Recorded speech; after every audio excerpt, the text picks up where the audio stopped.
Hey guys, welcome back to my channel. This is video number 3 और यहाँ पे हम पढ़ेंगे पार्टनरशिप। इससे पहले हम सोल प्रोप्राइटरशिप और हिंदू अनडिवाइडेड फैमिली बिजनेस पढ़ चुके हैं, तो पार्टनरशिप स्टार्ट करेंगे। The relation between persons who have agreed to share the profit of the business carried on by all or any one of them acting for all। मतलब ऐसा relation persons के बीच में, मतलब दो या दो से अधिक लोगों के बीच में एक ऐसा रिलेशन जहाँ पे वो प्रॉफिट शेयर करने के लिए एग्री करें और बिजनेस स्टार्ट करें। या तो वो सब सारे लोग बिजनेस कर रहे होंगे या कोई एक बिजनेस कर रहा होगा सबके लिए, वो पार्टनरशिप कहलाता है। ये जो डेफिनेशन है वो इंडियन पार्टनरशिप एक्ट 1952 के अकॉर्डिंग है। सो अब अच्छे से समझने के लिए स्टार्ट करेंगे हम फीचर्स। तो फर्स्ट फीचर है इसका मेंबरशिप। इसमें क्या होता है कि जो मैक्सिमम लिमिट है मेंबर्स की वो 2 है, और जो मिनिमम है लिमिट वो 2 है, मतलब 2 होने चाहिए, और मैक्सिमम 100 हो सकते हैं। और अगर हम बैंकिंग बिजनेस की बात करें तो 50 होंगे। बैंकिंग बिजनेस में मैक्सिमम 50 होंगे, और अगर अदर बिजनेस की बात करें तो मैक्सिमम 100 हो सकते हैं। नेक्स्ट आपका आता है एग्रीमेंट। अब एग्रीमेंट क्या होता है? जब पार्टनरशिप फॉर्म होती है तो पार्टनर्स के बीच में एग्रीमेंट होता है। ये या तो मे बी हो सकता है कि रिटन हो या फिर ओरल हो। अगर ये एग्रीमेंट रिटन में होता है तो कुछ डॉक्यूमेंट्स कंटेन होते हैं एग्रीमेंट्स के पार्टनर्स के बीच में, उसे पार्टनरशिप डीड कहते हैं। इसमें इम्पॉर्टेंट पार्टनरशिप डीड है, ठीक है। देखिए, पार्टनरशिप डीड में वो सारे एग्रीमेंट्स लिखे होते हैं जो पार्टनर्स के बीच में होते हैं कि लायबिलिटी तो वैसे अनलिमिटेड होती है, बट क्या अगर इसकी किसी केस में लायबिलिटी लिमिटेड है तो कितना वो एग्रीड, मतलब कितने रेशियो के लिए वो है, कितनी गुडविल होगी उसकी, कितने कैपिटल वो डालेगा, कितने शेयर के लिए आया है, वो सारी चीज़ें एग्रीमेंट में लिखी होती हैं। अब आता है आपका बिजनेस। जो पार्टनरशिप है वो बिजनेस के लिए ही फॉर्म की जाती है, जो कि लॉ के लिए लीगल है। अगर आप कहें कि जॉइंट रॉबरी में कोई पार्टनरशिप हो जाए, पार्टनर्स बन जाए, तो वो पार्टनरशिप नहीं कहलाएगी, ठीक है। ना ही स्मगलिंग पार्टनरशिप कहलाएगी। 2 और 2 से ज़्यादा लोग मिलकर बिजनेस करें तो पार्टनरशिप कहलाती है, ठीक है। अब नेक्स्ट आता है आपका प्रॉफिट शेयरिंग। जो प्रॉफिट होता है बिजनेस में वो पार्टनर्स में एक रेशियो पे शेयर्ड होता है, कि एक स्पेसिफाइड रेशियो जो एग्रीमेंट में लिखा हो उस रेशियो पे ये प्रॉफिट शेयर करते हैं। और अगर वो एग्रीमेंट पे नहीं लिखा है तो ये जितने भी पार्टनर्स होंगे इक्वली प्रॉफिट को शेयर करेंगे। नेक्स्ट आता है आपका लायबिलिटी। जो लायबिलिटी होती है सारे मेंबर्स की पार्टनरशिप में वो अनलिमिटेड होती है। मतलब अगर कोई भी डेब्ट है आप पर और पार्टनरशिप में कोई भी डेब्ट आपने लिया है, आपने बिजनेस के एसेट्स बेच दिए, फिर भी आपका पेमेंट रह गया है, तो पार्टनर्स को अपनी पर्सनल प्रॉपर्टी सेल करके डेब्ट को चुकाना पड़ेगा, इसलिए उनकी लायबिलिटी अनलिमिटेड होती है।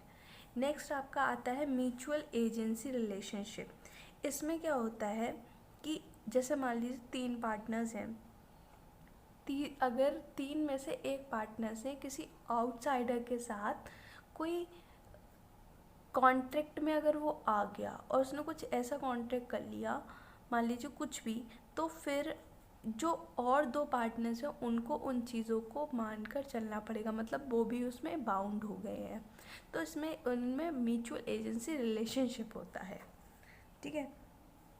अगर कोई भी एक पार्टनर कुछ करता है तो दूसरा उसमें अपने आप बाइंडिंग हो जाता है, ठीक है। अब नेक्स्ट आता है आपका नॉन ट्रांसफरेबिलिटी ऑफ शेयर्स।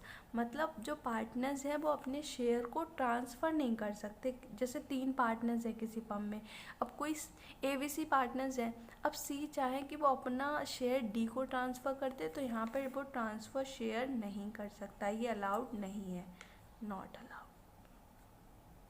अब बात आती है रजिस्ट्रेशन की। पार्टनरशिप में रजिस्ट्रेशन कंपलसरी नहीं है। पार्टनरशिप में रजिस्ट्रेशन कंपलसरी नहीं है, बट पार्टनर्स को ये इन्फॉर्म मतलब प्रेफर किया गया है कि आपको रजिस्ट्रेशन करा लेना चाहिए पार्टनरशिप का, और इसके अलग ही बेनिफिट्स होते हैं, अलग ही एडवांटेज हमेशा इसकी रहती है। कंपलसरी नहीं, आप बिना रजिस्ट्रेशन के स्टार्ट कर सकते हैं, बट पार्टनर्स को प्रेफर किया है कि आपको करा लेना चाहिए, बिकॉज इससे फ़ायदे होते हैं। अब नेक्स्ट है आपका मैनेजमेंट। जो सारे पार्टनर्स हैं वो अलाउडेड हैं कि वो मैनेजमेंट कर सकते हैं, सारे ही मैनेज कर सकते हैं। अगर वो चाहें तो अपने अपने जो उनका स्पेसिफाइड एरिया है उस पर मैनेज कर लें। जनरली क्या होता है मैनेजमेंट में, मैनेजमेंट सिर्फ एक या दो मैनेजर्स पार्टनर्स ही करते हैं, लेकिन अगर कोई क्रूशियल डिसीज़न लेना है तो वो सारे मिलके करते हैं पार्टनर्स। मैनेजमेंट सब कर सकते हैं लेकिन जनरली एक या दो करते हैं, ठीक है। अगर टाइम पीरियड की बात करें तो इसमें क्या होता है, जो पार्टनरशिप है वो कंटिन्यू रहती है, जब तक वो चाहते हैं तब तक वो पार्टनरशिप कंटिन्यू कर सकते हैं। और अगर मान लीजिए किसी भी पार्टनर की रिटायरमेंट हो जाता है, किसी पार्टनर का डेथ हो जाता है, उस केस में अगर वो चाहें तो कंटिन्यू कर सकते हैं, अपने स्पेसिफाइड एग्री कर लेंगे, वो अपने सारे रेशियोज़ एग्री कर लेंगे, वो कर सकते हैं। और कभी कभी क्या होता है कि एक पार्टनर्स की डेथ रिटायरमेंट हो जाने की वजह से उनकी पार्टनरशिप ख़त्म भी हो जाती है। तो अब हम मेरिट्स और एडवांटेज पढ़ेंगे पार्टनरशिप के। अभी हमें फीचर्स जब समझ में आ गए हैं तो हम एडवांटेज और डिसएडवांटेज ईजीली समझ में आ जाएंगे, और हम खुद से भी, ज़रूरी नहीं है कि आप यही पॉइंट्स लिखें, आप अपनी तरफ से भी पॉइंट्स बना के लिख सकते हैं अगर आपको पार्टनरशिप क्या होता है समझ में आ गया है तो। अपने फीचर्स पढ़ें तो आपको ज़रूर समझ में आ जाएगा। नेक्स्ट आता है आपका ईजी टू फॉर्म। इसमें क्या होता है, जो पार्टनरशिप है वो बहुत ही ईजी है, आप जब चाहें तब पार्टनर्स फॉर्म कर सकते हैं। उसके लिए कोई लीगल फॉर्मेलिटीज़ की ज़रूरत नहीं है, और इसका रजिस्ट्रेशन भी कंपलसरी नहीं है according to the partnership act, ठीक है। ओके, नेक्स्ट आता है लार्जर फाइनेंशियल रिसोर्सेज। इसमें क्या होता है, पार्टनरशिप में दो या दो से लोग पार्टनर्स होते हैं, तो वो जो अपना अमाउंट ऑफ कैपिटल कंट्रीब्यूट करेंगे वो ज़्यादा होगा अगर हम कंपैरिजन करें सोल प्रोप्राइटरशिप में। उसमें एक इंसान होता था, वो 1 लाख, एक जितना स्पेसिफाइड होगा उतना ला सकता है लिमिट तक। लार्जर में 2 की लिमिट बढ़ गई, मतलब इसमें थोड़ा ज़्यादा फाइनेंशियल रिसोर्सेज हो जाता है। नेक्स्ट आता है रिस्क शेयरिंग।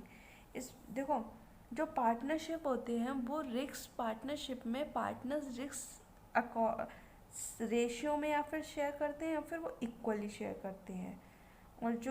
और इसमें क्या होता है, क्योंकि उनका जो रिस्क है वो शेयर हो गया है तो उनको और ज़्यादा मोटिवेट मिलता है कि वो रिस्क और ज़्यादा बियर करें, क्योंकि यहाँ पे अगर मान लीजिए कोई भी लॉस होता है तो एक को अकेले नहीं भरना पड़ेगा, सारे पार्टनर्स को इक्वली या फिर स्पेसिफाइड रेशियो में करना पड़ेगा।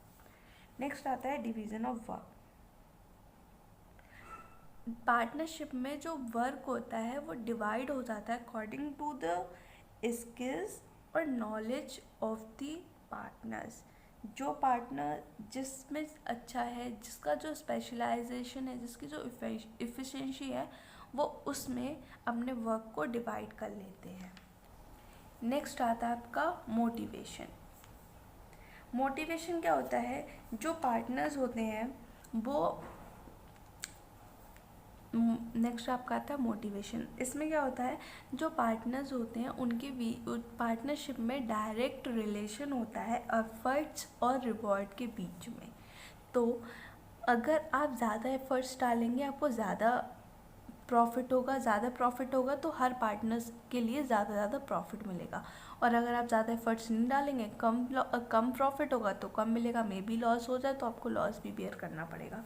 तो यहाँ पर पार्टनर्स मोटिवेट होते हैं कि वो ज़्यादा अच्छा करें, जिससे उनका प्रॉफिट इंक्रीज़ हो, उनकी अर्निंग इंक्रीज़ हो और उनको भी बेनिफिट्स हो। नेक्स्ट आपका आता है सीक्रेसी। जो पार्टनरशिप होते हैं उनके अकाउंट्स पब्लिश नहीं होते हैं, जैसे कंपनी के अकाउंट्स न्यूज़पेपर वगैरह में, मतलब पब्लिक को पता होता है कि इस कंपनी का इतना प्रॉफिट हो रहा है, इतना टर्नओवर है, बट सीक्रेसी रहती है पार्टनरशिप में क्योंकि इनके अकाउंट्स पब्लिश नहीं होते हैं। और ये अपने बिजनेस में जो मेजर डिसीजंस हैं वो ले सकते हैं। और इसके मतलब इसके कोई चांसेस ही नहीं है कि आपकी सीक्रेसी लीक हो जाए, पार्टनर्स ऐसा नहीं करते हैं। नेक्स्ट आपका आता है फ्लेक्सिबिलिटी। जो पार्टनरशिप में जो फ्लेक्सिबिलिटी है वो चेंज होती रहती है साइज कैपिटल के अकॉर्डिंग। अगर मान लीजिए उन्हें कोई भी डिसीज़न लेना है तो वो जैसे कोई भी एक्सटर्नल इन्वायरमेंट चेंज हुआ, कोई नई चीज़ आ गई मार्केट में, तो वो अपने डिसीज़न उस हिसाब से ले सकते हैं, अपनी प्रोडक्शंस को चेंज कर देंगे। वो उनके में पार्टनरशिप में बहुत ज़्यादा फ्लेक्सिबिलिटी रहती है। मोर स्कोप फॉर एक्सपेंशन, यहाँ पर एक्सपेंशन के लिए बहुत ज़्यादा स्कोप है। अगर हम बात करें सोल प्रोप्राइटरशिप में तो वहाँ स्कोप नहीं था, लेकिन यहाँ पर ग्रोथ होती है क्योंकि यहाँ पर रिसोर्सेज भी ज़्यादा हैं। पार्टनर्स अगर ज़्यादा होंगे तो ज़्यादा रिसोर्सेज हो जाएंगे, लेकिन सोल प्रोप्राइटरशिप में ऐसा नहीं था। और ये लोग लार्ज फंड ले आते हैं, इनके पास लार्ज फंड है इसीलिए। और ये लोग वो हैं जो मैनेजरियल स्किल्स को भी अडॉप्ट कर लेते हैं, इसलिए इनके में स्कोप ज़्यादा रहता है ग्रोथ का।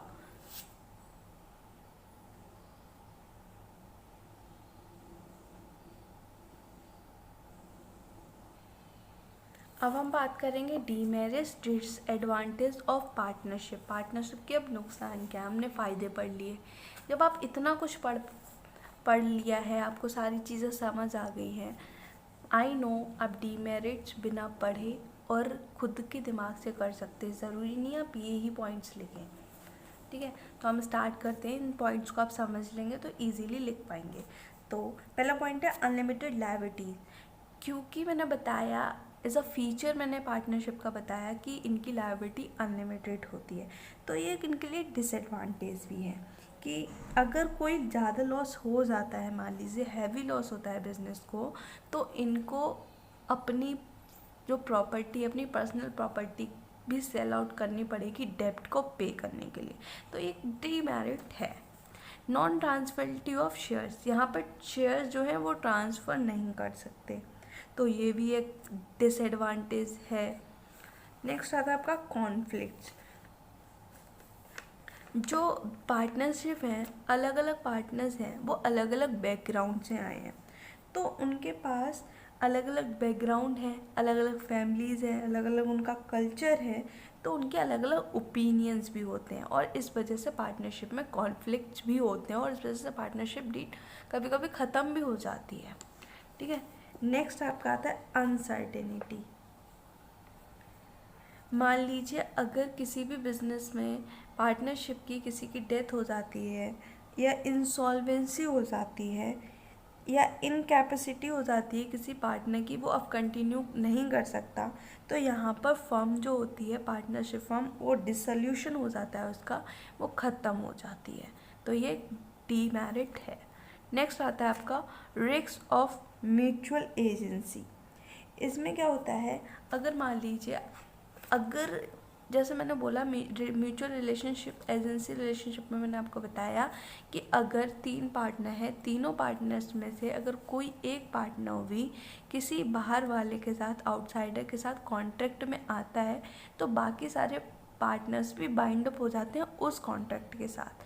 तो मान लीजिए अगर किसी एक पार्टनर ने अपने फ़ायदे के लिए किसी आउटसाइडर के साथ वो आ जाता है कॉन्ट्रैक्ट में, तो बाकी जो है वो भी कॉन्ट्रैक्ट में आएंगे, और इससे लॉस हो सकता है पार्टनरशिप फर्म को, लेकिन वो अपने लिए, उसके लिए क्या है, एक पार्टनर के लिए फ़ायदा है, लेकिन ये लॉस है दूसरे के लिए, तो ये डीमेरिट हो जाता है पार्टनरशिप का। डिसऑनेस्ट अगर पार्टनर है तो वो कॉन्ट्रैक्ट में अपने फ़ायदे के लिए आएगा, और इससे पार्टनरशिप फर्म को प्रॉब्लम होगी, डिसएडवांटेज। नेक्स्ट आता है आपका लैक ऑफ पब्लिक कॉन्फिडेंस। क्योंकि इनके जो अकाउंट्स होते हैं वो पब्लिक में इशू नहीं होते हैं, तो इन पे जो पब्लिक का ट्रस्ट है या जो फेथ है वो कम ही रहता है पार्टनरशिप में। इनकी एनुअल रिपोर्ट्स जो होती हैं, कंपनी के एनुअल रिपोर्ट्स मैगजीन्स में, न्यूज़पेपर में आती हैं कि क्या टर्नओवर है इस कंपनी का ये नेट प्रॉफिट है, लेकिन पार्टनरशिप फर्म का ऐसा नहीं है, पब्लिश नहीं होता है, तो पीपल पे इनकी ट्रस्ट कम होता है, वो ऐसे फर्म से डीलिंग्स कम करते हैं। तो ये एक बहुत बड़ा डीमेरिट है एक्चुअली पार्टनरशिप के लिए। इस वीडियो में अब इतना ही। आगे हम और भी चीज़ें पार्टनरशिप में जो इम्पोर्टेंट है वो पढ़ेंगे। तब तक के लिए thank you so much for watching my video. Bye bye. Subscribe my channel if you like my video, hit like button. Bye.